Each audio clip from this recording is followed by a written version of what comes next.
Pour mon 67e anniversaire, une boîte est apparue sur mon porche. En acajou poli, avec des finitions dorées, comme si elle avait été choisie avec soin.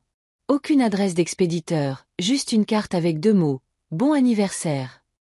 Mais je connaissais cette écriture. Celle de ma fille, Émilie. Nous ne nous étions pas parlé depuis des années. À l'intérieur de la boîte se trouvaient 10 cigares cubains, rares et extravagants, le genre de cadeau dont un père se serait vanté autrefois auprès de ses amis. Sauf qu'Émilie n'a jamais su que j'avais arrêté de fumer il y a 2 ans, après qu'une pneumonie a failli m'ôter le souffle. Elle ne m'a jamais demandé comment allaient mes poumons. Elle ne m'a jamais demandé comment j'allais. Alors, j'ai donné les cigares à Richard Lambert, son beau-père, un vieil ami qui, lui, fumait encore. Je me suis dit que peut-être, juste peut-être, c'était la manière qu'avait Émilie de se souvenir à nouveau de moi. Mais le lendemain, Richard s'est effondré, cherchant sa respiration.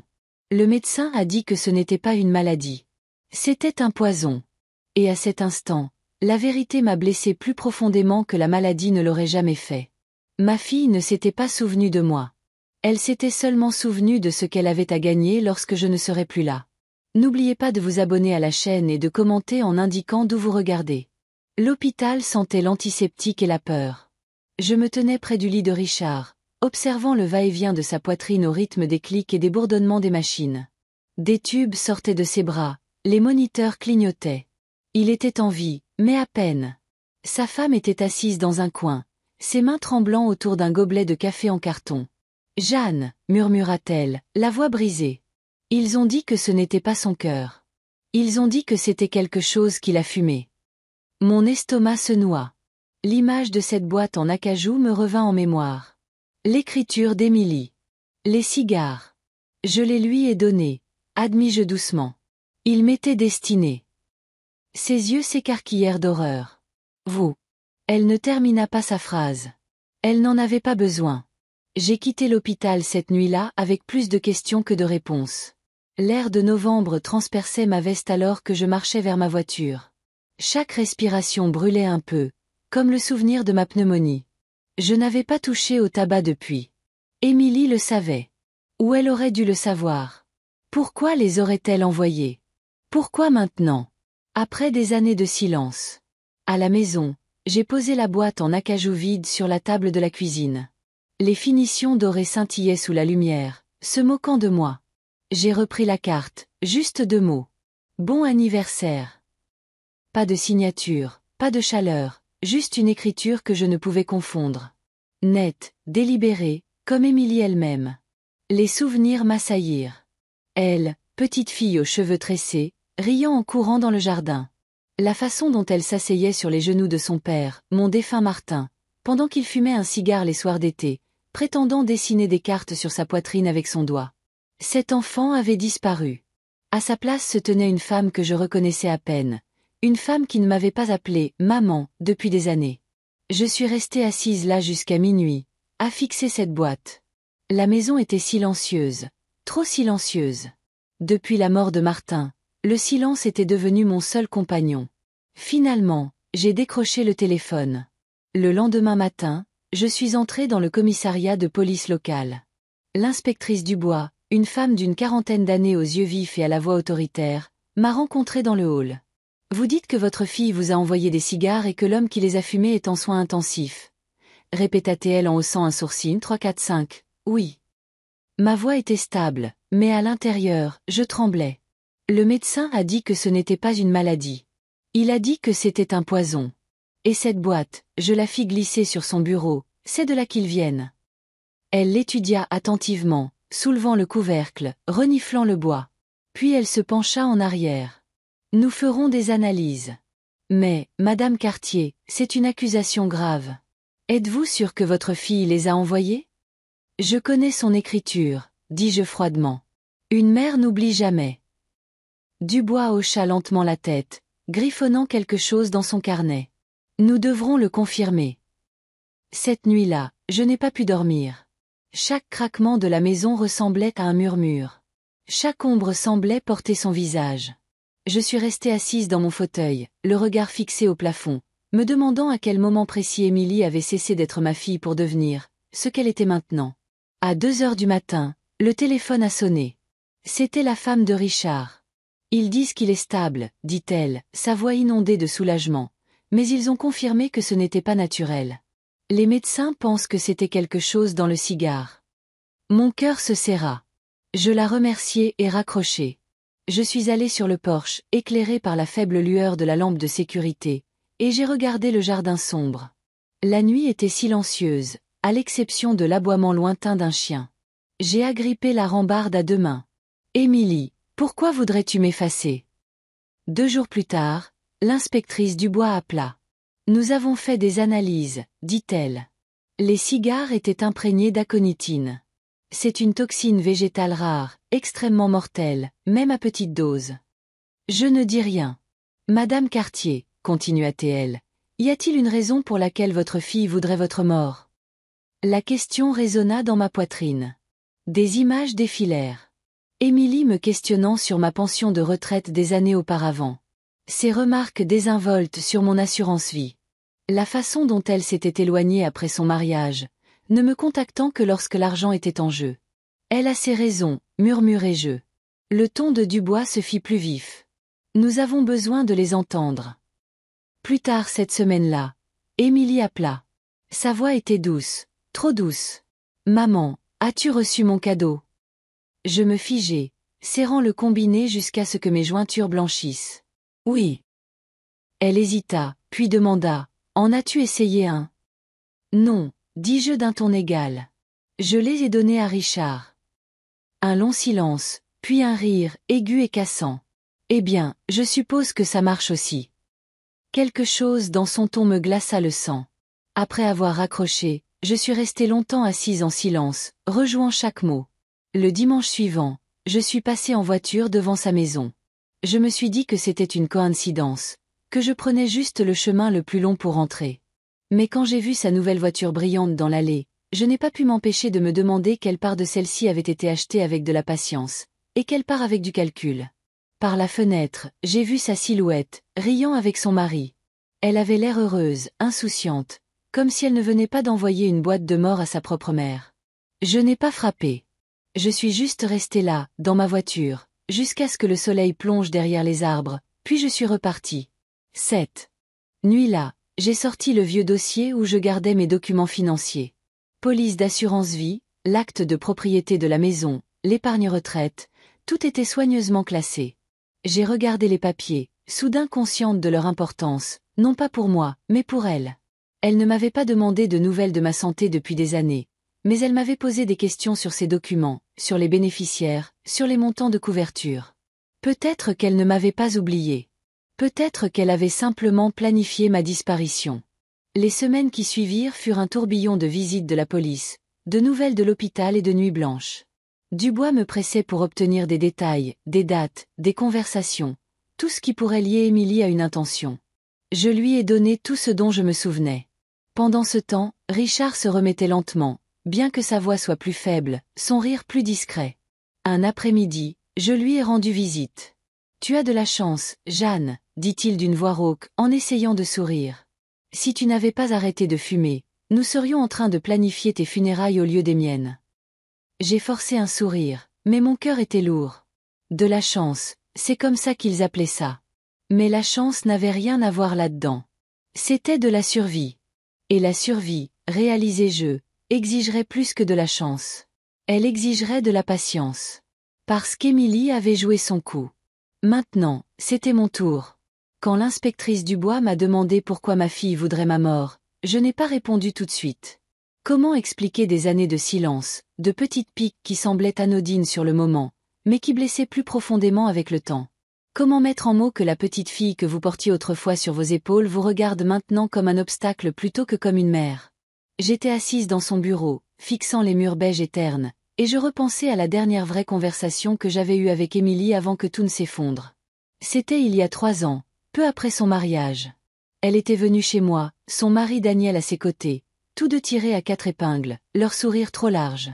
Ils se sont assis à la table de ma cuisine, là où Martin et moi avions partagé tant de repas, et ont fait glisser une pile de papier vers moi. « Maman, » dit Émilie, sa voix mielleuse, « nous avons trouvé une maison. Elle est parfaite pour nous. On a juste besoin d'un petit coup de main pour l'apport. » Je me souviens avoir regardé ces papiers. Les chiffres imprimés en gras. Plus de zéros que je n'en avais jamais vu sur mon propre compte épargne. Émilie, dis-je, calme mais ferme. Je ne peux pas vous donner une telle somme. Pas d'un coup. Je suis à la retraite. Je vis avec une pension fixe. Son sourire vacilla. Son mari, Daniel, se pencha en avant, son ton plus tranchant. Mais vous avez des biens. La maison, votre retraite, l'assurance vie. Vous n'avez même pas besoin de tout. Je l'ai regardé, puis je l'ai regardé. Cet argent, c'est pour mes frais médicaux, pour que je puisse vivre. Et un jour, oui, ce qui restera vous reviendra. Mais pas maintenant. Pas comme ça. Le visage d'Émilie se durcit d'une manière que je n'avais jamais vue. Tu veux dire que tu préfères t'accrocher à tes économies plutôt que de m'aider à construire ma vie? Je voulais lui dire que ce n'était pas une question de s'accrocher. C'était une question de survie. Mais à ce moment-là, j'ai réalisé qu'elle ne me voyait plus comme sa mère. Elle me voyait comme un coffre-fort qui refusait de s'ouvrir. Elle est partie ce jour-là sans m'embrasser, sans même se retourner. De retour dans le bureau de Dubois, j'ai finalement dit. Elle m'a demandé de l'argent une fois. Je n'ai pas pu le lui donner. Elle ne me l'a pas pardonné. Dubois tapa pensivement avec son stylo. Les gens tuent pour moins que ça. Ces mots étaient cliniques, détachés, mais ils m'ont transpercé tout de même. Cette nuit-là, je me suis assise sur le porche, une vieille couverture sur les épaules, écoutant le vent faire bruisser les arbres. La pneumonie m'avait laissé des poumons plus faibles, cicatrisés. Chaque souffle un rappel que mon temps était déjà plus court que celui de la plupart des gens. J'ai pensé au cadeau d'Émilie, les cigares, et la vérité était inéluctable. Elle n'était pas seulement impatiente. Elle avait fini d'attendre. Mais je ne pouvais m'empêcher de penser à la petite fille qu'elle avait été. Je me souviens d'un Noël où elle avait 8 ans. L'argent était rare. Je n'avais pu lui offrir qu'un seul vrai cadeau, un vélo d'occasion que j'avais trouvé dans un vide-grenier et que j'avais repeint dans le garage tard le soir. Quand elle l'a vu, son visage s'est illuminé comme un feu d'artifice. Elle m'a serré si fort dans ses bras que mes côtes m'en ont fait mal. « Il est parfait, maman », a-t-elle murmuré. Comment un enfant qui s'est un jour accroché à vous comme ça peut-il devenir une femme qui signe votre arrêt de mort de son écriture? Une semaine plus tard, Dubois rappela. « Nous ne pouvons pas prouver qui a empoisonné les cigares, dit-elle.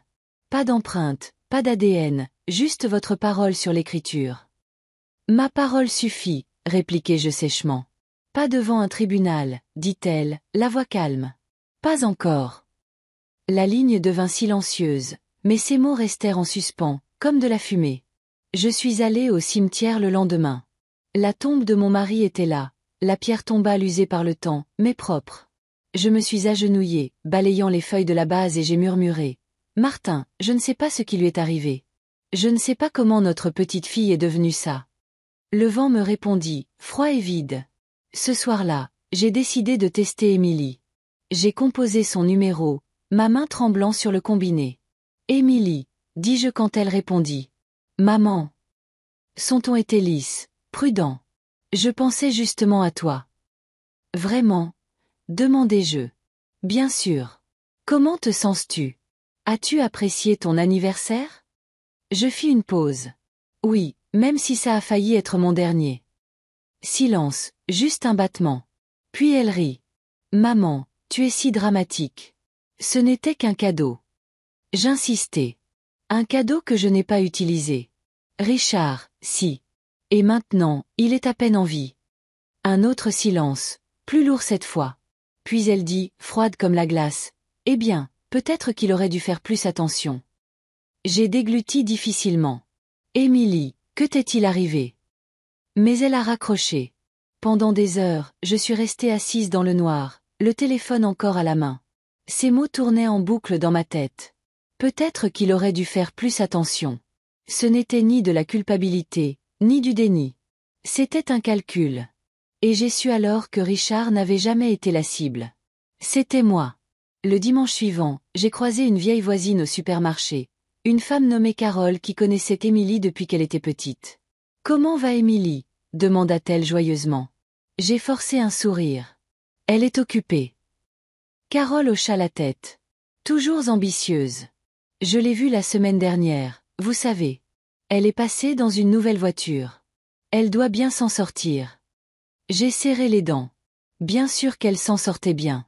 Elle s'était mariée avec un homme aisé, avait charmé sa belle famille. Mais elle en voulait toujours plus. Mon plus. Cette nuit-là, j'ai sorti mon testament. Je ne l'avais pas mis à jour depuis des années. Émilie y figurait toujours comme unique bénéficiaire. Ma poitrine se serra. Je ne pouvais pas changer le passé, mais je pouvais décider de l'avenir. J'ai rencontré mon avocat, Maître Bernard, une semaine plus tard. C'était un homme âgé lui aussi, ses lunettes glissant sur son nez tandis qu'il feuilletait des papiers. « Vous songez à changer votre testament ?» demanda-t-il. « Oui. » Ma voix était ferme. Avec effet immédiat. Il me regarda attentivement. « Puis-je vous demander pourquoi ?» Je n'ai pas répondu directement. Au lieu de cela, j'ai dit « Parce que la personne en qui j'avais confiance pour prendre soin de moi un jour a déjà essayé de m'enterrer. » Bernard cligna des yeux, puis hocha lentement la tête. « Compris. Qui voulez-vous désigner à la place ?» J'ai réfléchi un long moment. Richard m'est venu à l'esprit. Sa famille. Peut-être même une fondation. N'importe qui sauf elle. Pas Émilie, dis-je enfin. N'importe qui sauf elle. Le retournement de situation arriva le soir même. En rentrant du bureau de Bernard, des phares éblouirent mon rétroviseur. Une voiture me suivait, de trop près, trop régulièrement. J'ai tourné dans une rue adjacente. La voiture a tourné aussi. Mon pouce accéléra. Je me suis garé dans mon allée, regardant la voiture ralentir au coin de la rue, puis disparaître. Coïncidence ? Peut-être. Mais au fond de moi, je savais que non. Cette nuit-là, j'ai de nouveau rêvé du vélo, celui que j'avais repeint en rouge pour Émilie quand elle avait 8 ans.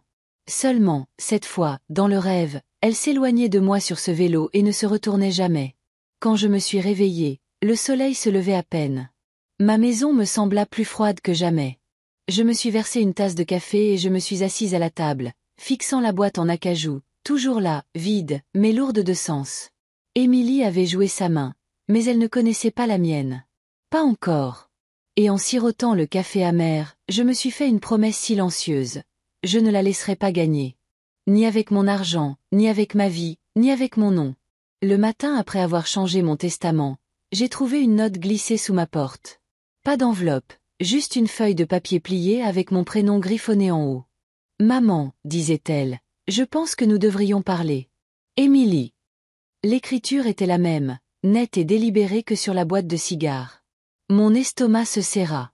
Elle ne m'avait pas laissé une carte d'anniversaire par amour. Elle m'avait tendu un piège. Et maintenant, elle voulait me voir. Un instant, j'ai envisagé de déchirer la note en deux. Mais une autre pensée s'est immiscée. C'était peut-être l'ouverture dont j'avais besoin. Non pas pour me réconcilier, mais pour la voir clairement, sans les filtres de la mémoire ou de la nostalgie. Alors, je l'ai appelée. Sa voix était mielleuse, prudente. « Maman, je suis contente que tu aies appelé. »« Tu voulais parler, dis-je. »« Oui. »« Dîner demain soir. »« Terrain neutre. »« Terrain neutre. » L'expression m'a frappée, comme si elle négociait avec une ennemie, pas comme si elle invitait sa mère. Pourtant, j'ai accepté. Le soir suivant, je me suis rendue dans un petit restaurant italien en périphérie de la ville.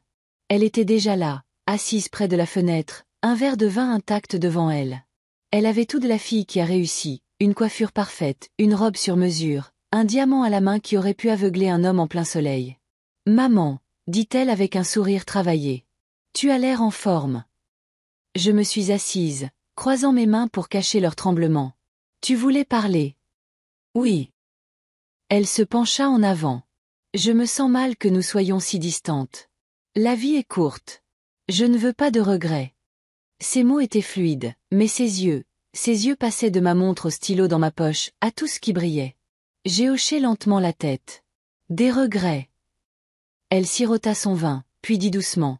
Tu sais, maman, je me suis inquiétée pour toi, vivant seule. Et si quelque chose arrivait ? Tu devrais penser à prendre des dispositions, pour faciliter les choses. La voilà. Sa manœuvre. J'y ai déjà pensé, dis-je. Je viens de mettre mon testament à jour. Pour la première fois, son masque se fissura. Une lueur de panique, puis plus rien. Oh, eh bien, c'est bien, dit-elle trop vite. C'est responsable. Je l'ai regardé droit dans les yeux. Tu n'as pas à t'inquiéter pour moi, Émilie. J'ai tout réglé. Un silence tendu comme un fil s'installa entre nous. Finalement, elle sourit de nouveau, mais son sourire n'atteignit pas ses yeux. C'est tout ce que je voulais, maman. Savoir que tu vas bien. J'ai quitté ce dîner avec le goût amer de la sauce tomate encore sur la langue, mais aussi avec une confirmation. Elle ne m'avait pas invitée pour guérir des blessures. Elle voulait sonder, mesurer, et elle avait appris quelque chose qu'elle n'attendait pas. Elle ne détenait plus la clé de mon héritage. Cette nuit-là, j'ai sorti ma police d'assurance vie. Martin et moi l'avions souscrite des décennies plus tôt, quand Émilie avait encore des couettes. À l'époque, elle était l'unique bénéficiaire, car qui d'autre cela aurait-il pu être? Mais maintenant, l'idée qu'elle encaisse ce chèque avec un sourire me glaçait. Le lendemain matin, je me suis rendue à l'agence d'assurance, assise en face d'un jeune homme aux cheveux gominés et au regard avide. « Vous voulez changer votre bénéficiaire ?» demanda-t-il. « Oui. Puis-je demander à qui ?»« Richard Lambert, » dis-je sans hésiter. L'homme cligna des yeux. « Votre ami. Il a failli mourir à cause d'un cadeau qui m'était destiné. Il mérite quelque chose si je ne suis plus là pour le lui donner moi-même. » Le stylo crissa contre le papier tandis que je signais les formulaires. Ma poitrine se sentit plus légère en les lui rendant. Pour la première fois depuis des années, j'avais l'impression de ne plus seulement attendre le prochain coup. Je déplaçais mes propres pièces. Une semaine plus tard, Émilie s'est présentée à ma porte. « Maman, » dit-elle, forçant un ton enjoué dans sa voix. « Je peux entrer. » J'ai hésité, puis j'ai ouvert la porte. Elle a regardé mon modeste salon comme si elle l'évaluait. « J'étais dans le quartier, » dit-elle. J'ai pensé m'arrêter. Je lui ai désigné une chaise. « Assieds-toi. » Elle s'est installée délicatement, croisant les jambes, son parfum assez fort pour étouffer un homme plus faible. « Maman, j'ai réfléchi. Peut-être que j'ai été trop dure avant. En demandant de l'aide. Je veux dire, je comprends que tu as tes propres besoins. » J'ai haussé un sourcil. « Vraiment ?» Elle sourit, inclinant la tête. « Bien sûr, mais je pense aussi que les familles devraient se soutenir. Je ferai la même chose pour toi. » Le mensonge était si lisse que je l'ai presque admiré. Je me suis penchée en avant. « Émilie, arrêtons de faire semblant. Tu ne m'as pas apporté de cigares parce que tu te souciais de moi. Tu les as apportés parce que tu espérais que je les fumerais. » Son visage se figea, juste une seconde. Puis elle rit, un rire léger et creux. « Maman, c'est ridicule. » « Vraiment ? Richard a failli mourir. » Elle fit un geste de la main. « Les accidents, ça arrive. » Je me suis levée. Pas ce genre d'accident. Pour la première fois, son masque se brisa complètement. Sa mâchoire se crispa, ses yeux se rétrécirent. « Tu es paranoïaque, » siffla-t-elle. « Tu as toujours été paranoïaque. » Pas étonnant, papa. Elle s'arrêta. Trop tard. J'ai senti les mots comme une lame. Pas étonnant, papa. Elle avait été sur le point de remuer le couteau dans la plaie. J'ai expiré lentement. Sors, Émilie. Ses yeux brillèrent de colère, mais elle se leva, attrapa son sac à main et partit sans un autre mot. La porte se referma derrière elle avec une finalité qui résonna dans toute la maison. Cette nuit-là, je n'ai pas pu dormir. Je me suis assise à la table de la cuisine avec la boîte de cigares en acajou devant moi, vide, mais toujours lourde. J'ai pensé à Émilie enfant, s'endormant sur ma poitrine après l'histoire du soir. J'ai pensé à son adolescence, claquant les portes, me traitant de démodée. J'ai pensé à son mariage, la façon dont elle souriait à Daniel mais ne se retournait jamais vers moi. Et puis j'ai pensé à elle ce soir, le venin dégoulinant de ses mots. J'ai réalisé quelque chose. Ce n'était pas seulement une question d'argent. Émilie m'en voulait de vivre, de durer plus longtemps qu'elle ne le souhaitait. Et cela signifiait qu'elle n'arrêterait pas. Alors, j'ai commencé à planifier. Pas avec les poings, pas avec la rage, mais avec patience, précision et les outils qu'Émilie ne pourrait jamais comprendre. La loi, le papier et le temps. J'ai rappelé Maître Bernard. Une dernière chose, dis-je. Je veux créer une fiducie. Inattaquable. Émilie ne verra pas un centime. Bernard gloussa sombrement. On dirait la guerre. Non, dis-je. C'est de la survie. Le retournement de situation est arrivé 2 jours plus tard. Une lettre est arrivée par la poste, d'aspect officiel. Elle provenait d'un cabinet d'avocats que je ne connaissais pas. Madame Cartier, disait-elle, nous représentons Émilie Lambert. Ceci est pour vous informer de son intention d'engager une procédure de mise sous tutelle, citant des inquiétudes concernant vos capacités mentales. J'ai fixé les mots jusqu'à ce qu'ils se brouillent. La tutelle. Elle n'attendait pas seulement ma mort. Elle essayait de me faire déclarer inapte à vivre. La lettre tremblait dans ma main longtemps après que j'ai fini de la lire. Demande de mise sous tutelle. Inquiétude concernant un déclin des capacités mentales. Ce n'était pas que des mots sur du papier. C'était une lame, aiguisée et polie par ma propre fille. La tutelle 6, 7, 8, 9, 10 si elle réussissait, elle n'aurait pas besoin d'attendre mon testament ou mon assurance vie. Elle posséderait ma vie pendant que je respirais encore. J'ai plié la lettre, l'ai glissée dans son enveloppe et je me suis assise à la table de ma cuisine, au même endroit où Martin et moi jouions aux cartes les soirs tranquilles. J'ai murmuré à la chaise vide en face de moi. Elle essaie de m'enterrer vivante. Le lendemain matin, j'ai foncé au bureau de Maître Bernard. Il n'eut qu'à voir mon visage pour mettre de côté la pile de dossiers sur son bureau. Racontez-moi, dit-il. Je lui tendis la lettre. Ses lèvres bougèrent silencieusement pendant qu'il lisait. Puis il se pencha en arrière avec un long soupir. La tutelle. C'est audacieux, et c'est sale. Elle veut prouver que je suis sénile, dis-je à voix basse. Elle veut que le tribunal me prive de mes propres décisions. Bernard tapota le papier. Ne la sous-estimez pas, Jeanne. Ces demandes peuvent être dangereuses. Si elle amène des médecins, des voisins, même des reçus d'erreurs, les juges les prennent au sérieux. Quelles erreurs? Demandai-je sèchement. Il hésita. Dites-moi honnêtement, avez-vous eu des absences?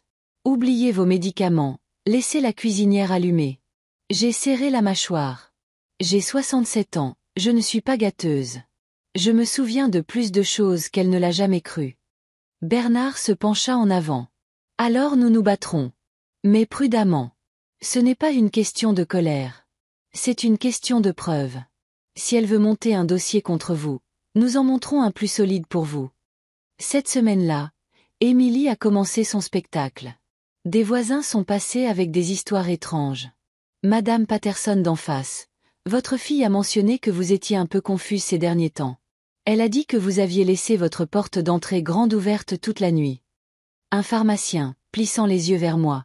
Émilie nous a dit que vous oubliez parfois vos ordonnances. On nous a conseillé de garder un œil sur vous. Et à l'église, les murmures se propageaient comme une traînée de poudre. C'est si triste. La pauvre Jeanne n'a plus toute sa tête. Heureusement qu'Émilie intervient. C'était une campagne, aussi méthodique que n'importe quelle élection. Elle ne se contentait plus d'empoisonner des cigares. Elle empoisonnait les réputations. J'ai tenu un journal. Chaque conversation, chaque visite, chaque détail. Date, heure, nom. Si elle voulait me traîner devant un tribunal, j'apporterais la vérité reliée en cuir. Un soir, alors que j'écrivais à la table de la cuisine, le téléphone a sonné. Je m'attendais à ce que ce soit Bernard. C'était Émilie. Maman, dit-elle, son ton doux comme du sirop. J'ai entendu dire que tu avais des problèmes. Les médicaments, les portes non verrouillées. C'est drôle, répondis-je. J'ai entendu la même chose. Je me demande d'où viennent ces rumeurs. Silence. Puis d'une voix aussi tranchante que du verre, elle dit, « Tu peux rendre les choses faciles, tu sais. Signe juste la procuration. Tu n'auras pas à subir l'embarras d'une audience. » J'ai ri. Un son que je n'avais pas entendu sortir de ma poitrine depuis des mois. L'embarras? Émilie, la seule personne embarrassante ici, c'est toi. Elle a raccroché. L'audience a eu lieu 2 semaines plus tard. Le palais de justice sentait le vieux bois et le café éventé. Je portais mon plus beau tailleur, celui que Martin aimait tant. Bernard se tenait à mes côtés, solide comme un phare. Émilie est arrivée avec son avocat, un homme élégant dans un costume à 1000 € qui avait l'air de n'avoir jamais manqué un repas de sa vie. Émilie elle-même portait du noir, comme si elle était déjà en deuil de moi. La juge, une femme plus âgée aux yeux perçants, a ouvert la séance. Demande de mise sous tutelle de Madame Jeanne Cartier. Maître, vous pouvez commencer. L'avocat d'Émilie se leva. Votre honneur, ma cliente s'inquiète pour sa mère.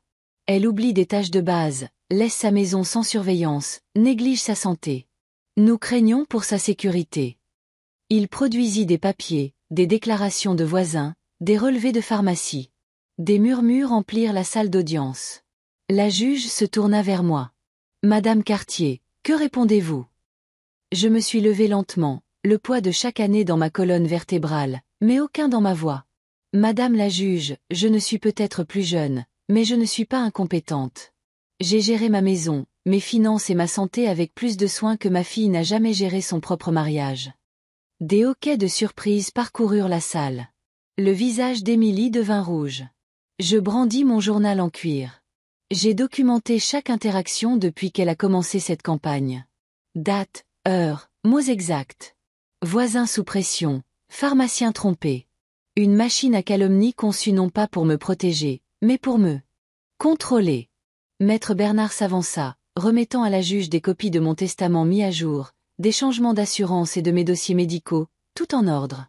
Ce n'est pas une femme incapable de gérer ses affaires. C'est une femme ciblée par la cupidité. La juge parcourut les papiers, son front se plissant. Puis elle regarda Émilie.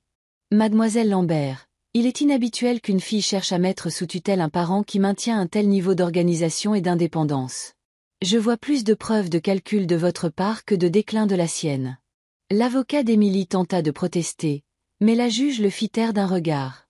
Demande rejetée, déclara-t-elle. Le marteau frappa comme un coup de tonnerre. À l'extérieur de la salle d'audience, Émilie m'a acculé. Son masque était tombé, remplacé par un rictus méprisant. Tu crois que c'est fini, siffla-t-elle. Tu crois qu'une décision va m'arrêter? Je l'ai regardée dans les yeux, calme et sereine. Ça ne t'arrêtera pas, Émilie, mais ça te ralentira. Et chaque jour que tu perdras à courir après ma mort, je serai en train de vivre. Ses lèvres tremblèrent de rage. Tu le regretteras. Non, dis-je en la dépassant. C'est toi qui le regretteras. Cette nuit-là, je me suis assise sur mon porche, l'air frais caressant mon visage. Pour la première fois depuis des mois, je respirais sans le poids du soupçon sur ma poitrine. Mais la paix fut de courte durée. Parce que je connaissais Émilie. Elle n'acceptait pas la défaite. Elle s'adaptait. Et tandis que les étoiles clignotaient au-dessus de ma tête, j'ai réalisé que la guerre n'était pas finie. Elle avait seulement changé de champ de bataille. Si elle ne pouvait pas m'avoir par les tribunaux, elle trouverait un autre moyen. Et je devais être prête. L'enveloppe avait l'air ordinaire, mais les choses ordinaires portent souvent les blessures les plus profondes. Je l'ai ouverte avec mon vieux coupe-papier, celui que Martin m'avait offert pour notre 10e anniversaire. À l'intérieur, une lettre de ma banque. Confirmation de transfert, disait-elle. Acte de propriété réattribué. Signature vérifiée. Ma main se figea sur la page. Transfert. Signature. Je n'avais rien signé du tout.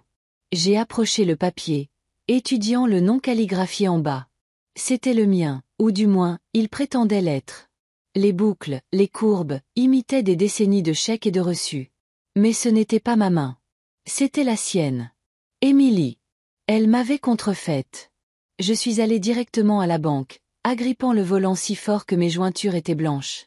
Le directeur de l'agence, un jeune homme aux cheveux parfaits et sans aucune notion d'histoire dans le regard, m'a accueilli avec un sourire qui s'est effacé dès que j'ai posé la lettre sur son bureau.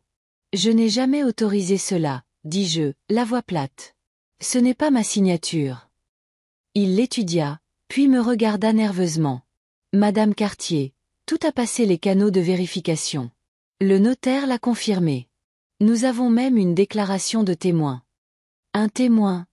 Demandai-je. Qui? Il compulsa des papiers. Votre fille, Émilie Lambert. J'ai laissé échapper un rire amer. Donc, le témoin de ma signature était la personne même qui l'a falsifiée. Son visage pâlit. Madame, si c'est vrai. C'est vrai. Et si cette banque ne renverse pas cette décision immédiatement, vous vous défendrez au tribunal à ses côtés. De retour au bureau de Maître Bernard, j'ai laissé tomber la lettre sur son bureau. Il ajusta ses lunettes, lisant chaque mot. Elle est maligne, murmura-t-il. Falsification, faux témoignage, manipulation de notaire. Ce n'est pas une enfant désespérée, Jeanne. C'est de la fraude calculée. J'ai hoché la tête sombrement. Elle veut me dépouiller.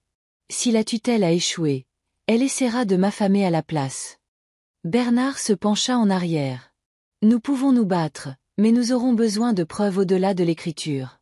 Une expertise financière, des pistes papier, le genre de détails que la plupart des gens ignorent. Les détails, répétai-je doucement. C'est là que je vis. Cette nuit-là, j'ai ouvert le vieux classeur dans mon bureau. Des décennies de documents méticuleusement conservés. Martin me taquinait sur mon obsession à garder des reçus datant des années 70. Mais maintenant, chaque bout de papier ressemblait à un soldat dans une armée que j'avais tranquillement bâtie toute ma vie. J'ai étalé des échantillons de ma vraie signature, paiements hypothécaires, déclarations de revenus, même la carte que j'avais signée pour la dernière admission de Martin à l'hôpital. Puis je les ai comparés à la contrefaçon. La différence était subtile, mais fatale. J'appuie plus fort sur la boucle de mon « J ». La version d'Émilie se terminait faiblement, incertaine.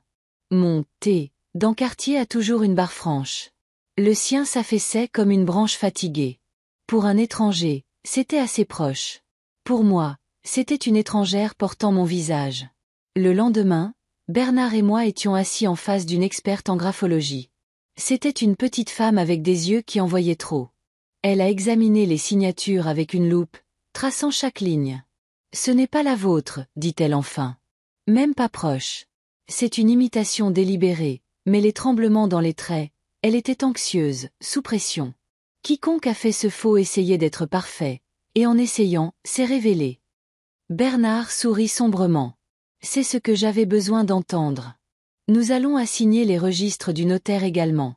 Si Émilie a entraîné quelqu'un là-dedans, nous le traînerons dans la lumière. Je pensais être préparé. Mais rien ne m'avait préparé à la confrontation qui eut lieu une semaine plus tard. Je rentrais de l'église quand la voiture d'Émilie s'est arrêtée à côté de moi. Elle a baissé la vitre, son sourire aussi tranchant qu'une lame. « Maman » appela-t-elle. « Besoin d'un lift ou tu es encore capable de marcher toute seule ?» J'ai continué à avancer. Elle s'est mise à ma hauteur, insistante. « Pourquoi te bats-tu contre moi? Veux-tu passer tes dernières années à te noyer dans les factures, la paperasse et les hôpitaux ?» Je me suis arrêtée, me tournant pour lui faire face. Je préfère me noyer avec dignité que de flotter sur ta pitié. Ses yeux brillèrent. Tu crois que le tribunal te croira plutôt que moi? Je suis plus jeune, plus vive. J'ai des relations. Toi, tu as de vieux papiers et ta parole. De vieux papiers, dis-je en m'approchant de sa fenêtre, et une vérité qui ne s'efface pas. C'est tout ce dont j'ai besoin. Elle se pencha, sa voix un sifflement. Tu aurais dû simplement signer volontairement. Tu ne fais que retarder l'inévitable. Et puis avec un sourire narquois, elle est partie, les pneus crachant du gravier comme du venin. Cette nuit-là, je n'ai pas pu dormir. Je me suis assise près de la fenêtre, regardant les ombres s'étirer sur ma pelouse. J'ai pensé à Martin, à sa main ferme triant les factures, sa voix me calmant quand les chiffres semblaient être des ennemis. J'ai murmuré à son fantôme. Elle n'en a pas seulement après l'argent, Martin. Elle veut m'effacer avant que mon histoire ne soit terminée. La maison semblait plus froide que jamais. Mais quelque part dans ce froid, j'ai trouvé de l'acier. Si Émilie voulait jouer avec les signatures, je lui en donnerais une qu'elle ne pourrait jamais contrefaire. 2 semaines plus tard, Bernard et moi nous sommes revus. Il avait une lueur dans les yeux. « On la tient, dit-il. L'experte en graphologie est prête à témoigner. » Et le notaire, il a craqué. Il a dit qu'Émilie l'avait payé au noir pour tamponner les documents. J'ai laissé échapper un long soupir. Donc, c'est de la fraude, noir sur blanc. Fraude et complicité, dit Bernard. Assez pour la couler si nous portons plainte. Pas encore, répondis-je. Bernard fronça les sourcils. Pas encore, Jeanne? Elle essaie de te ruiner. Je me suis penchée en avant, ma voix stable. Et elle essaiera encore. Si nous frappons trop tôt, elle trouvera un autre angle. Je veux qu'elle soit trop confiante. Je veux qu'elle croie qu'elle est en train de gagner. Ensuite, nous prendrons tout d'un seul coup. Ce week-end-là, Émilie est passée à la maison à l'improviste. Elle se tenait sur mon porche avec un sourire qui n'atteignait pas ses yeux. Je pensais que nous pourrions peut-être parler, dit-elle. Je me suis écartée. Elle est entrée, jetant un coup d'œil alentour comme si elle possédait déjà les lieux. Maman, commença-t-elle, je sais que les choses ont été tendues, mais tu dois voir ça de mon point de vue. J'essaie seulement de te protéger. Tu es âgée. Tu oublies des choses. Je l'ai fixé. La seule chose que j'ai oubliée, Émilie, c'est jusqu'où la cupidité peut tordre quelqu'un que j'ai élevé. Son sourire vacilla. J'ai continué, calme mais tranchante. Tu peux voler ma signature. Tu peux murmurer des mensonges. Mais tu ne peux pas réécrire la vérité. Et tu ne peux pas tuer une femme qui refuse d'arrêter de respirer. Son visage se durcit. Alors je suppose que nous verrons combien de temps tu continueras à respirer. Elle s'est retournée et est partie. La porte s'est refermée avec le bruit sec d'un marteau de juge. Cette nuit-là, je me suis de nouveau assise à mon bureau, un stylo à la main. Mais cette fois, je ne tenais pas seulement mon journal. Je planifiais. Émilie avait fait son coup. Maintenant, c'était mon tour. L'idée m'est venue dans les heures calmes de la nuit. Assise à mon bureau, la maison enveloppée de silence, j'ai réalisé que la seule façon de déjouer Émilie était de lui donner quelque chose à poursuivre. Un leurre, un os trop tentant pour qu'elle l'ignore. J'ai ouvert mon tiroir du bas et j'ai sorti un vieux dossier en cuir. À l'intérieur se trouvaient des certificats d'action datant de la fin des années 1980, la plupart sans valeur après le krach, mais pour quelqu'un d'affamé et d'imprudent, ils pourraient ressembler à de l'or. J'ai souri faiblement. Si elle veut me saigner à blanc, voyons à quelle vitesse elle court vers une veine déjà vide. Le lendemain matin, j'ai rendu visite à maître Bernard. « Vous êtes sérieuse ?» demanda-t-il, haussant les sourcils alors que je posais les certificats sur son bureau. « Très sérieuse, dis-je. Nous la laissons penser que j'ai caché une fortune pendant toutes ces années. Quelque chose auquel elle ne peut résister. Je veux qu'elle se révèle. » Bernard se pencha en arrière. « C'est risqué. Si elle s'en rend compte. » « Elle ne s'en rendra pas compte, l'interrompis-je. Émilie se croit plus intelligente que moi. Elle l'a toujours cru. Cette arrogance l'aveuglera. » Il m'étudia un long moment, puis hocha la tête. « D'accord, nous plantons la graine. Mais vous devrez paraître vulnérable. Lui faire croire que vous perdez pied. » J'ai eu un sourire froid. Ce ne sera pas difficile. Elle me voit déjà comme à moitié partie. Ce week-end-là, Émilie est revenue, cette fois sans y être invitée. Elle portait un sac de course, jouant le rôle de la fille dévouée. « Je me suis dit que tu aurais besoin d'un coup de main, » dit-elle en les posant sur le comptoir. J'ai joué le jeu, bougeant plus lentement que d'habitude, laissant ma respiration s'accrocher juste assez pour qu'elle le remarque. « Émilie, » dis-je en m'asseyant dans le fauteuil, « il y a quelque chose que je voulais régler. De vieux comptes. Des actions de l'époque où ton père était encore en vie. Elles sont restées intactes pendant des décennies. » Ses yeux brillèrent, aussi vite qu'une étincelle. « Des actions ?» répéta-t-elle nonchalamment. « Oui, je n'en ai jamais parlé à personne, même pas à Bernard. Elles pourraient valoir quelque chose maintenant. J'ai été trop fatiguée pour vérifier. » Je laissai le silence s'installer, puis j'ajoutai, « J'aimerais que tu m'aides avec ça. Après tout, tu es meilleure avec les ordinateurs. » Elle essaya de le cacher, mais j'ai vu son pouce accélérer dans le creux de sa gorge. « Bien sûr, maman, » dit-elle doucement. « Je vais regarder ça pour toi. » Plus tard dans la nuit, j'ai téléphoné à Bernard. « Elle a mordu à l'hameçon, » dis-je. Il gloussa sombrement. « Maintenant, regardons le poisson nager. » Dans les jours qui suivirent, Émilie devint plus audacieuse.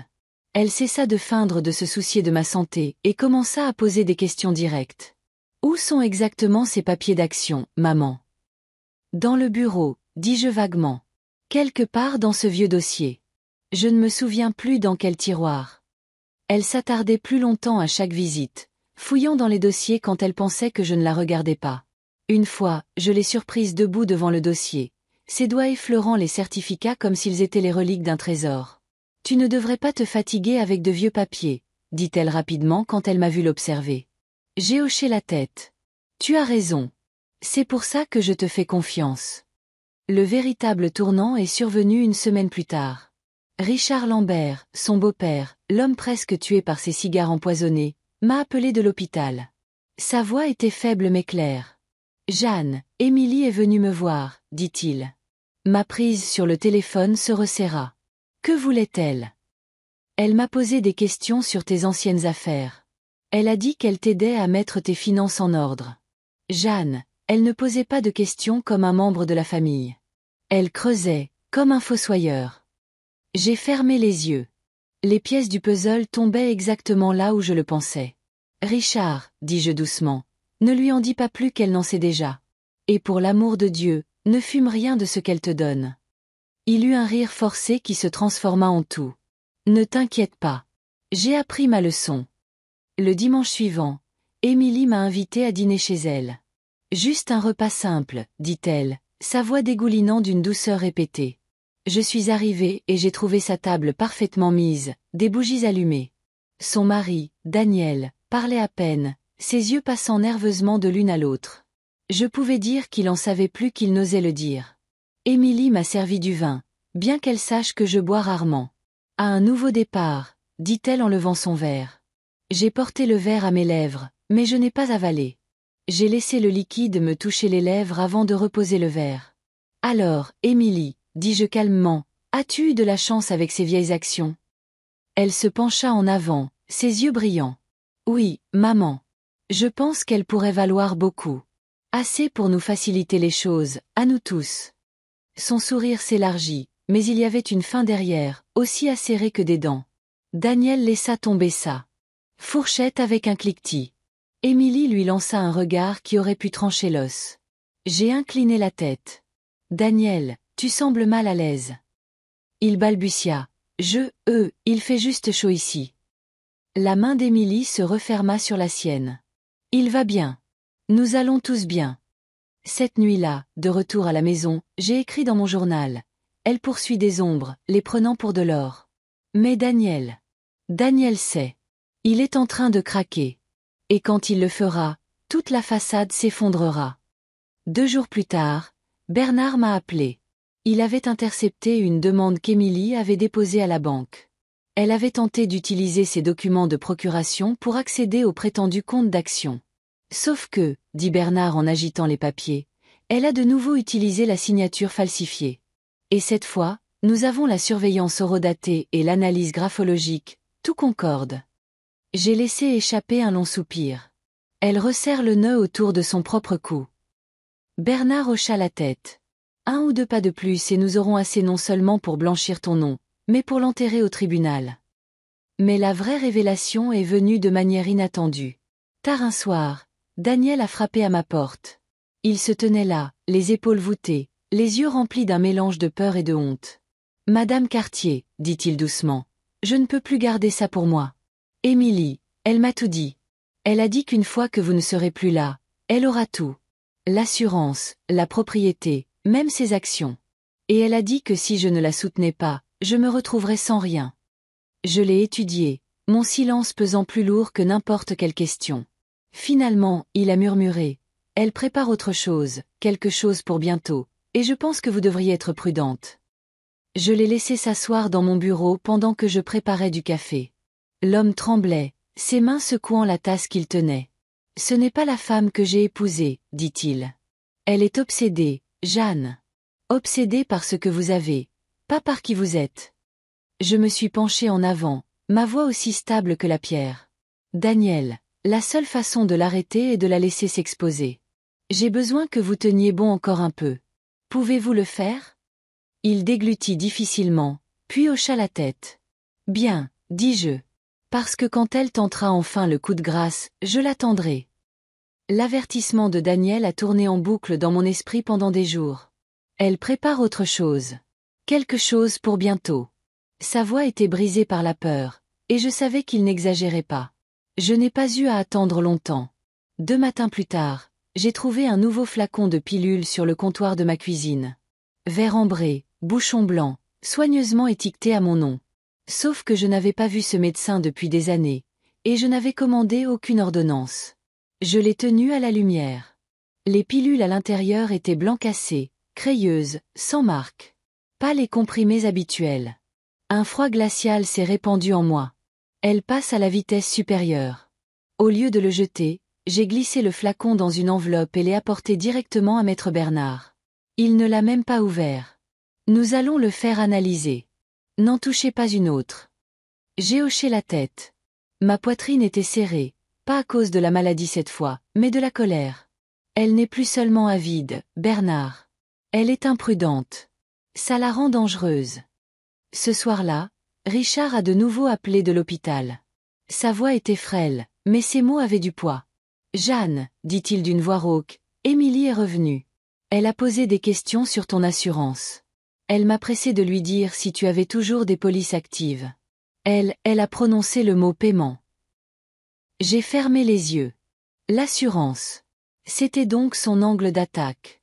Elle me voulait partie, officiellement, légalement, pour pouvoir toucher l'argent. Richard, dis-je fermement, ne la rencontre plus jamais seule. Jamais. Il gloussa faiblement. Ne t'inquiète pas. La prochaine fois, je laisserai les infirmières la mettre dehors. J'ai passé cette nuit à mon bureau à écrire dans mon journal, la lumière de la lampe tremblant sur la page. Comment en suis-je arrivé là? Une fille qui s'accrochait autrefois à ma main aux os en suppliant pour une glace. Une fille qui pleurait quand je partais en voyage d'affaires. Maintenant, la même femme qui empoisonne des cigares, trafique des médicaments et parle de paiement comme si j'étais une police d'assurance, pas sa mère. Pour la première fois, j'ai ressenti du chagrin, non seulement pour mon mari, décédé des années auparavant, mais pour la fille que j'avais perdue bien avant que la mort ne me touche. Le lendemain, Bernard a appelé. Son ton était plus sec que d'habitude. Les pilules, dit-il, sont revenues positives. De la morora, broyée et pressée en capsules. Une ou deux pourraient ne pas vous tuer tout de suite, mais une quantité suffisante dans votre système et vos poumons lâcheraient. Une couverture parfaite. Le retour de la pneumonie.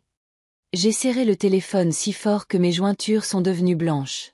Donc, elle veut faire croire que je suis morte de cause naturelle. Bernard fit une pause. Jeanne, nous devons agir vite. Elle a déjà franchi la ligne de la tentative de meurtre. J'ai laissé le silence s'étirer, puis j'ai dit, pas encore. Elle doit abattre toutes ses cartes. Si nous frappons trop tôt, elle déformera les faits. Elle dira que j'étais confuse. Sénile. Elle s'en tirera. Non. Elle doit s'enterrer elle-même avec sa propre pelle. Ce dimanche, Émilie m'a de nouveau invitée. Cette fois, elle a insisté pour cuisiner. J'ai appris de nouvelles recettes, dit-elle joyeusement au téléphone. Tu vas adorer, maman. Un ragoût copieux. Bon pour tes poumons. Les mots m'ont retourné l'estomac. Sur les conseils de Bernard, j'ai alerté la police. Discrètement, ils ont accepté de placer un appareil d'enregistrement sur moi, caché dans le bouton de ma veste. Ils ont également installé une petite caméra dans mes lunettes, indétectable. Je me sentais absurde, comme une vieille femme jouant à des jeux d'espionnage.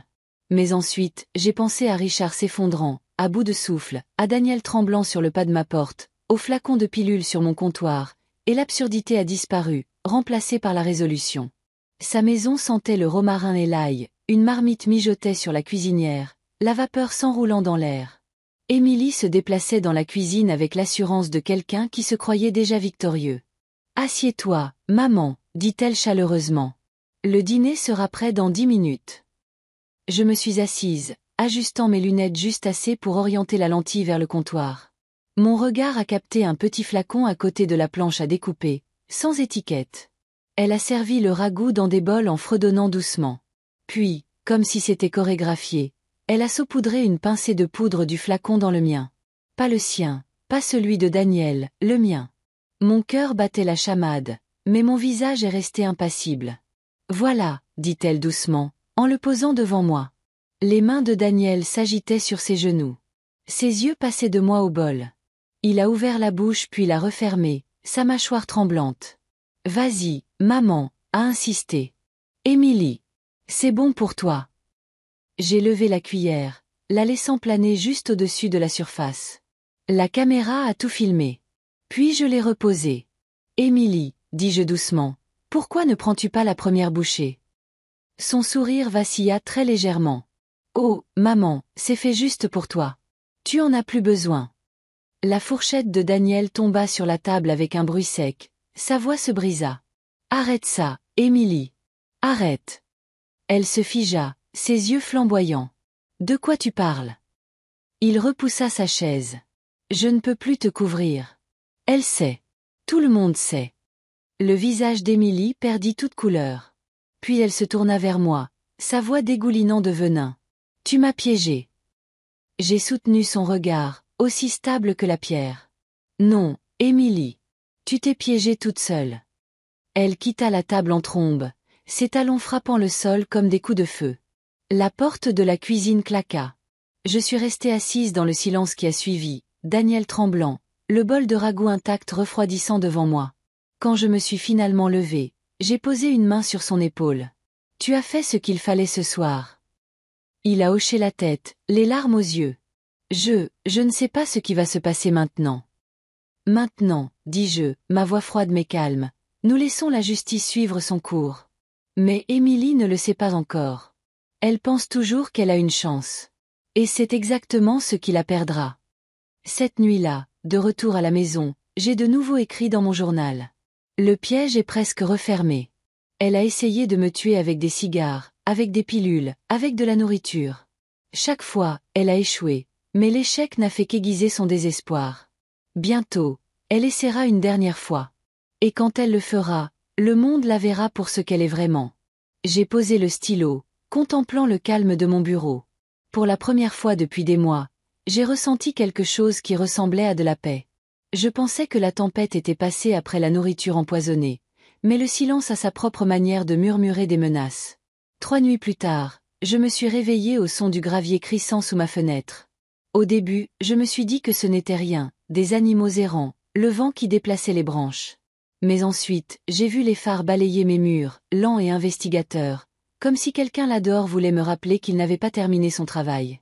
Je n'ai pas bougé. Je suis restée assise dans le noir, respirant à peine, et pour la première fois depuis des années, j'ai compris ce que l'on ressent quand le danger ne vient pas avec du bruit, mais avec de la patience. C'était la manière d'Émilie. Elle avait hérité de ma constance, de ma nature calme, mais elle l'avait transformée en une arme. Le lendemain matin, j'ai appelé l'inspectrice Dubois. Ma main me faisait mal à force de serrer le téléphone, mais ma voix est restée égale. Je lui ai raconté ce que j'avais vu. La voiture tournant autour de ma maison, les lumières fendant mon sommeil. Elle voulait demander un mandat, tout de suite. Elle a dit que c'était de l'intimidation, qu'elle intensifiait ses actions. Mais je lui ai dit pas encore. Émilie n'avait pas montré sa carte maîtresse. Si nous la coincions trop tôt, elle trouverait un moyen de tout expliquer. Coïncidence. Malentendu. Elle sourirait de ce sourire acéré et déformerait l'histoire jusqu'à ce que je sois la vieille femme paranoïaque. Je ne pouvais pas me le permettre. Alors, je lui ai demandé un dernier coup, un dernier fil pour qu'elle se pende elle-même. Ça ne lui a pas plu. Elle a dit que je jouais avec ma propre vie. Je lui ai dit que ce n'était pas un jeu de hasard, c'était de la patience. Plus tard dans l'après-midi, Daniel est venu me voir. Il avait l'air pire qu'avant. Les yeux cernés de rouge, les épaules affaissées, le poids des secrets le tirant vers le bas. Dès qu'il est entré, il a murmuré « Elle sait que j'ai parlé ». Je l'ai fait asseoir à la table de la cuisine, la même où Émilie s'asseyait pour faire ses devoirs. Et je lui ai demandé de tout me dire. Il a dit qu'elle lui avait hurlé dessus, l'avait traité de traître et lui avait dit qu'il avait ruiné leur vie. Elle n'avait pas dormi depuis des jours. Elle arpentait la maison, vérifiait des chiffres, passait des appels à des heures indues. Puis il a prononcé les mots qui ont glacé mon sang. Hier, elle lui a demandé de vérifier ma voiture. Elle voulait qu'il s'assure que les freins fonctionnaient toujours. J'ai senti le silence nous envelopper. Je lui ai demandé de répéter, et il l'a fait, la voix brisée. Elle voulait s'assurer que lorsque je conduirais, la voiture m'emmènerait en bas de la colline et ne s'arrêterait jamais. Elle ne parlait plus du passé. Elle planifiait la fin. Daniel s'est effondré à ma table, sanglotant dans ses mains, disant qu'elle lui avait dit qu'une fois que ce serait fini, elle serait libre. Libre de dette. Libre de moi. Et puis l'assurance. Toujours l'assurance. Je lui ai posé la main sur l'épaule et lui ai dit la vérité qu'il ne pouvait pas prononcer à voix haute. Elle ne demandait pas la liberté. Elle demandait ma mort. Cette nuit-là, je suis allée dans le garage. Ma vieille Peugeot était là, silencieuse dans la pénombre, comme toujours, loyale dans son silence. 15 ans de service, de vacances, de courses. Même des nuits où Émilie m'avait supplié pour une glace, riant sur le siège passager. Maintenant, ce même capot devait devenir mon cercueil. J'ai regardé mon reflet dans le pare-brise. Vieille, fatiguée, les poumons sifflant faiblement, mais toujours en vie. Elle pensait que ma faiblesse faisait de moi une proie facile. Elle avait oublié qui lui avait appris la patience en premier lieu. J'ai rappelé Maître Bernard. Je lui ai dit de faire équiper la voiture de micro, chaque centimètre carré. Boulons, conduite, frein. Si elle touchait une seule pièce, Je voulais que ce soit enregistré. Il a dit que j'avais de la glace dans les veines. Je lui ai dit que ce n'était pas de la glace. C'était de la patience. 2 jours plus tard, la patience m'a récompensé.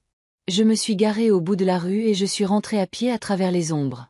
Depuis les arbres, j'avais une vue dégagée sur mon allée. Et elle était là.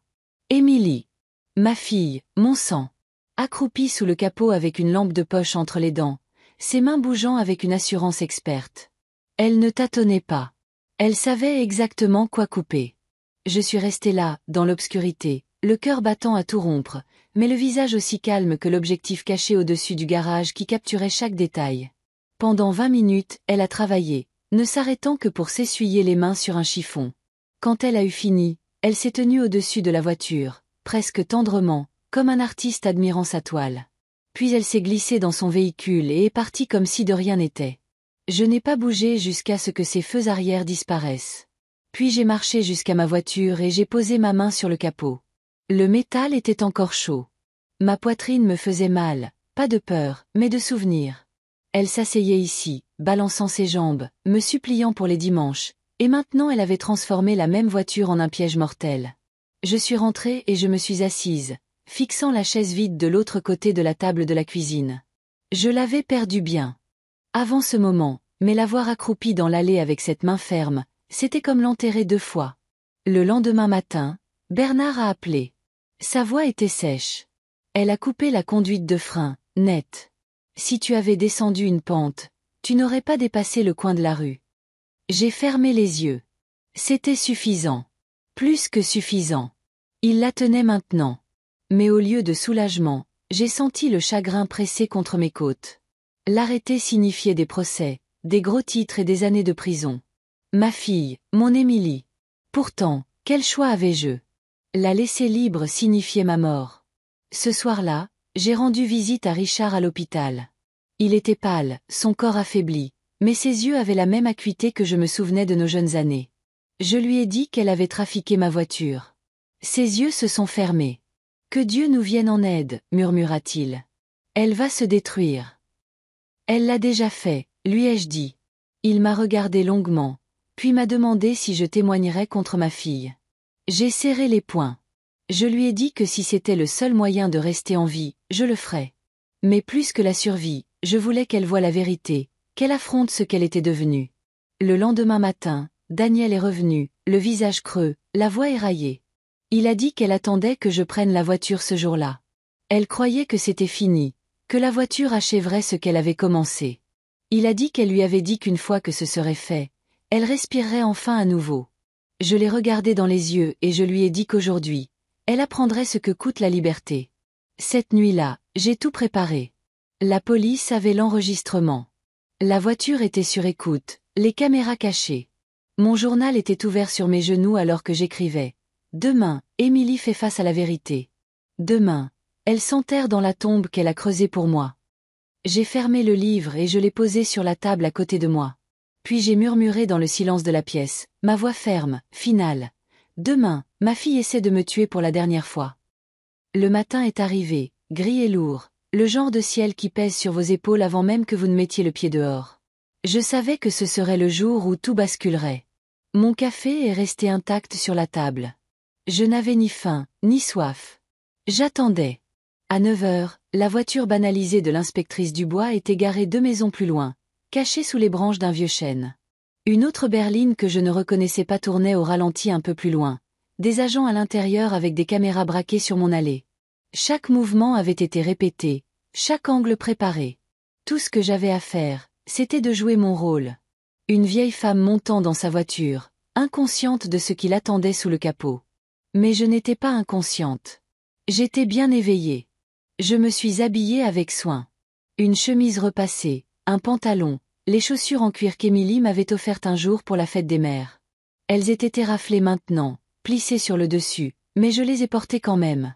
Je voulais qu'elle les voie, qu'elle se souvienne qu'un jour, elle avait été capable d'amour. Quand je suis sortie, l'air avait une odeur humide, presque métallique. Mes mains ne tremblaient pas. J'ai marché jusqu'à la voiture comme si j'allais au supermarché. En ouvrant la portière côté conducteur, j'ai jeté un coup d'œil de l'autre côté de la rue. La voiture d'Émilie venait de tourner au coin, rampant lentement vers moi, sa posture raide derrière le volant. Elle s'est garée à un demi-pâté de maison. Trop loin pour me saluer, mais assez près pour observer. Ses yeux étaient rivés sur moi. Je me suis assise sur le siège du conducteur, le cuir froid sous moi. Un instant, je me suis permis de me souvenir des premières années. Émilie sur le siège passager, les cheveux emmêlés par le vent, le rire s'échappant de sa bouche alors que nous roulions sans destination. J'ai laissé cette image s'attarder, car je savais qu'elle était sur le point de mourir. Puis j'ai tourné la clé. Le moteur a rugi, doux et régulier. J'ai fait avancer la voiture de quelques mètres, juste assez pour prouver ma thèse. Et c'est là que le piège s'est refermé. La voiture de police s'est animée. Gyrophare clignotant, sirène perçant la rue tranquille. Les agents se sont déplacés avec précision, la bloquant avant qu'elle n'ait le temps de réagir. La tête d'Émilie s'est retournée brusquement, son visage figé entre la confusion et la peur. Elle a essayé de redémarrer la voiture, mais la portière a été arrachée. Son corps a été sorti, ses bras coincés derrière son dos. Émilie Lambert, vous êtes en état d'arrestation pour tentative de meurtre. La voix de l'officier a retenti. Son cri a fendu le matin. Pas des mots, juste un son brut, déchiqueté. Elle s'est tordue contre les menottes, les yeux hagards, me cherchant. Et quand ils ont finalement croisé les miens, la trahison a coupé dans les deux sens. « Maman !» a-t-elle crié. « Dis-leur. Dis-leur que je ne l'ai pas fait. » Mais je ne pouvais pas bouger. Mes mains agrippaient le volant, mes jointures blanches. Une seconde, j'ai presque voulu la croire, effacer l'enregistrement, brûler les preuves. Mais je me suis souvenu de Richard, cherchant son souffle. Je me suis souvenu de la voix tremblante de Daniel. Je me suis souvenu de la conduite de frein coupée net. J'ai ouvert la portière et je suis descendu dans l'allée. Ma voix a porté plus loin que je ne l'aurais cru, stable, ininterrompue. « Émilie, dis-je, tu as essayé de me tuer. » Son visage s'est effondré, comme si le poids de ses mots avait finalement brisé quelque chose en elle. Elle n'a plus lutté. Elle s'est affaissée contre les agents, me regardant avec un mélange de rage et de désespoir. Les voisins avaient commencé à se rassembler, murmurant depuis leur pelouse, sortant leur téléphone. Je détestais le spectacle de tout cela, mais il n'y avait plus moyen de se cacher. Ma guerre privée avait éclaté au grand jour. Au commissariat, Maître Bernard m'a aidé avec la paperasse. Les enregistrements étaient solides. Les cigares remontaient jusqu'à elle. Le témoignage de Daniel comblait les lacunes. Elle ferait face à des accusations, tentative de meurtre, complot, mise en danger de la vie d'autrui. Les mots semblaient cliniques, trop propres pour ce qu'elle avait fait. Mais ils avaient du poids. Ils signifiaient une responsabilité. Cette nuit-là, seule dans ma cuisine, je me suis versé un verre d'eau et j'ai fixé la chaise vide en face de moi. Le silence était pire qu'avant. Au moins, quand elle était libre, je pouvais imaginer qu'elle pourrait franchir à nouveau la porte. Maintenant, elle était en cage, et la distance entre nous était devenue absolue. Mais l'histoire n'était pas terminée. Les arrestations ne sont que des débuts. Le procès viendrait, et avec lui, chaque secret enfoui serait traîné au grand jour. 2 semaines plus tard, j'étais assise au tribunal, les bancs en chêne poli, l'air épais de chuchotement. Émilie a été amenée, sa combinaison orange contrastant avec sa peau pâle. Elle refusait de me regarder, ses yeux fixés droit devant, la mâchoire serrée. Daniel était assis derrière moi, les épaules voûtées, sa culpabilité flottant comme de la fumée. Le procureur a exposé les preuves avec des gestes calmes et méthodiques. Les cigares empoisonnés, l'enregistrement vidéo des freins, les relevés bancaires montrant ses dettes, la police d'assurance la nommant bénéficiaire. Chaque pièce s'emboîtait comme les pierres d'une tombe. Son avocat a essayé de me dépeindre comme paranoïaque, délirante, une vieille femme malade inventant des histoires pour punir sa fille. Mais quand la vidéo a été diffusée, elle, accroupie sous mon capot, une lampe de poche entre les dents, la salle est devenue silencieuse. Même son avocat n'avait plus de mots. Émilie a finalement parlé. Sa voix était brisée, mais ses mots étaient vifs. Je ne voulais pas te tuer. Je voulais juste être libre. Le procureur a insisté. Libre de quoi, mademoiselle Lambert? Et les yeux d'Émilie se sont enfin tournés vers moi. De elle. D'être toujours la seconde. De ne jamais être assez. Elle donnait tout à tout le monde, ses amis, son travail, ses causes. Mais pas à moi. Jamais à moi. Ces mots ont frappé plus fort que l'épreuve. Car enfoui dans le venin, il y avait un fragment de vérité. Je n'avais pas toujours été la mère dont elle avait besoin. J'avais été distante par moments, têtue, concentrée sur la survie plus que sur l'affection. Et maintenant, cette négligence avait développé des dents. Mais la négligence ne coupe pas les conduites de frein. Quand le tribunal a levé la séance pour la journée, Daniel et moi sommes sortis dans l'air frais du soir. Il a allumé une cigarette, ses mains tremblantes. « Elle va te blâmer jusqu'à la fin, dit-il doucement. J'ai hoché la tête. Et je le porterai, car c'est à moi de le porter. Mais ses choix, ce sont les siens seuls. Le sommeil n'est pas venu facilement cette nuit-là. Chaque craquement de la maison ressemblait à ses pas. Chaque rafale de vent à son murmure. J'ai parcouru lentement les pièces, touchant les meubles, les photographies, les vestiges d'une famille que je pensais me survivre. Et je me suis demandé, pas pour la première fois, si la survie était une victoire ou juste une autre forme de punition. Le procès s'est poursuivi. Des témoins ont été appelés. Des experts ont témoigné. Des voisins ont raconté des visites étranges, des disputes tardives, des menaces chuchotées. Chaque jour, le poids s'appuyait plus lourdement sur ma poitrine. Et pourtant, à travers tout cela, je suis restée. Parce que je le devais. Parce que la vérité exigeait un témoin. Quand je suis montée à la barre, la salle d'audience s'est tue. Je leur ai tout raconté. Les cigares, l'effondrement de Richard, l'air empoisonné dans son salon, la voiture dans mon allée avec les mains de ma fille dans son cœur. Ma voix n'a pas tremblé. Je n'ai pas pleuré. J'ai parlé comme si je rédigeais mon testament. Et quand je suis descendue, j'ai croisé le regard d'Émilie une dernière fois. Pendant une fraction de seconde, je n'ai pas vu de la rage, ni de la haine, mais de la peur.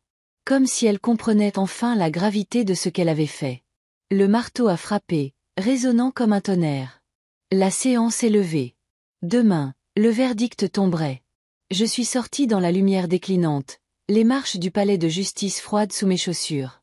Le monde semblait suspendu, comme s'il retenait son souffle. Demain apporterait une conclusion, ou une autre tempête. Mais ce soir, je me tenais entre le passé et l'avenir. Une vieille femme dépouillée par la trahison, attendant que la justice décide si elle se souvenait encore de mon nom. Le jour du verdict, il faisait plus froid que n'importe quel hiver que j'avais connu. Le palais de justice sentait légèrement la poussière et le désinfectant, mais en dessous, il y avait l'odeur âcre des nerfs et des fins. Émilie se tenait à quelques mètres de moi sur le banc des accusés, les poignets tremblant bien qu'elle gardât le menton haut. Ma fille, l'enfant que j'avais autrefois porté sur mes épaules, la petite fille qui pressait sa menotte dans la mienne, attendait maintenant qu'un juge décide combien d'années elle allait perdre. Quand la sentence est tombée 15 ans, avec possibilité de libération conditionnelle après 12, elle a à peine tressailli. Mais ses yeux se sont tournés une fois vers moi.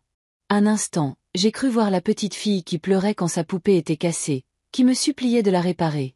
Mais l'image a disparu aussi vite qu'elle était venue, remplacée par un regard vide, comme si elle s'était déjà enfermée loin de ce monde. Le marteau est tombé. Les agents ont pris ses bras. Les chaînes ont cliqueté doucement alors qu'elle était emmenée. Je n'ai pas bougé. Je n'ai pas parlé. J'ai juste regardé l'arrière de sa tête, les mêmes cheveux sombres que sa grand-mère avait autrefois, jusqu'à ce que les portes de la salle d'audience l'engloutissent. Les gens s'attendaient à ce que je ressente du triomphe, une forme de conclusion, peut-être même du soulagement. Au lieu de cela, j'ai senti le poids des années s'appuyer plus fort. La justice avait été rendue, oui, mais la justice ne vous serre pas dans ses bras la nuit. La justice ne vous appelle pas pour votre anniversaire. La justice n'efface pas l'écho de la trahison dans votre sang. Après, Daniel a marché à mes côtés sur les marches du palais de justice.